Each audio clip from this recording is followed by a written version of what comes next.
গ্রাম ছাড়া ওই রাঙা মাটির পথ আমার মন বুলায় রে।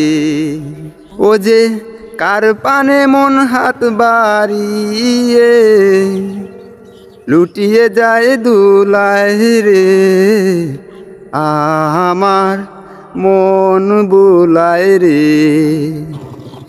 গ্রাম ছাড়া ওই রাঙা মাটির পথ। গ্রামের সবুজ মাঠ আর খোলা আকাশের মাঝে লুকিয়ে আছে প্রাকৃতিক আসল সৌন্দর্য। রাখাল কত যত্ন করে ঘাস কেটে এনে গরুকে ঘাস খাওয়াচ্ছে। খুবই সুন্দর একটা দৃশ্য। গ্রামের এই সুন্দর দৃশ্যগুলো দেখলেই মন ভরে যায়। গ্রামের প্রকৃতিতে মিশে আছে প্রাকৃতিক স্নেহ, যা আমাদের মনকে পুনরুজ্জীবিত করে। চিরসবুজের দেশ আমাদের বাংলাদেশ, যা শুধু গ্রামে আসলেই উপলব্ধি করা যায়। সোনালি ধান, গোয়াল ভরা গরু, পুকুর ভরা মাছ, এগুলা শুধু গ্রামেই পাওয়া যায়। বাচ্চাদের সাথে বিকালবেলা সুন্দর মুহূর্তটা উপভোগ করতেছি, খুবই ভালো লাগতেছে।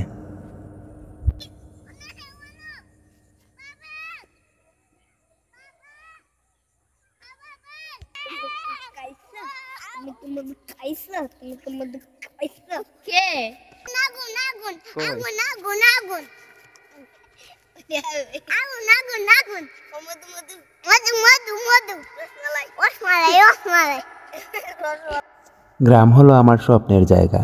এখানে আমি সুখ ও শান্তি দুটোই খুঁজে পাই। সবুজের গালিচা আর শান্তির মেলবন্ধন, যেখানে মাটির গন্ধে মিশে থাকে শৈশবের স্মৃতি।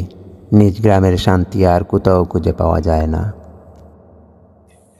এই যে একটা পিচ্ছি দেখতেছেন, সারাক্ষণ আমার পিছে পিছে থাকে, আমাকে ছাড়া তার চলেই না। বিকেলের অস্ত যাওয়ার সূর্য অপরূপ, কত সুন্দর। সূর্যটাকে একটু কাছে আনার চেষ্টা।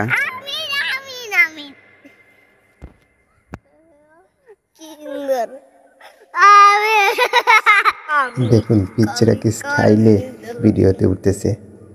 একটা আরেকটার হাত ধরে মেহেদি লাগানো হাত ক্যামেরার সামনে দেখানোর চেষ্টা। আর উনি একা একা মন গড়াভাবে হাঁটতেছেন আর পিকনিক নিচ্ছেন। কীভাবে ছবিতে সুন্দর হওয়া যায়, এই দেখুন দুষ্টমি।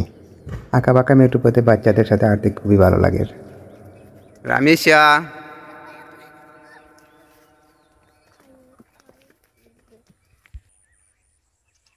হাই।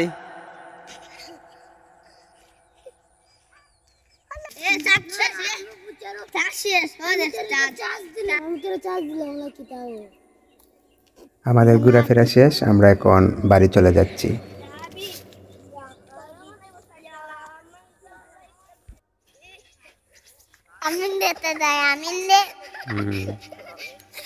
যাওয়ার পথে পিচ্ছি শখ করছে পাতা উড়াবে, তাই একটু উড়িয়ে নিল।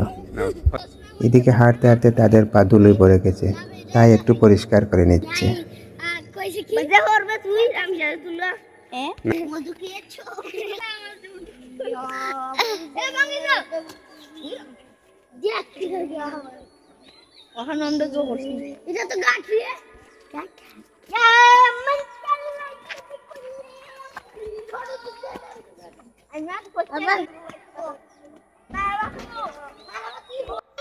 পিচ্ছি শাক উঠাইতেছে আর আমার হাতে জমা দিচ্ছে।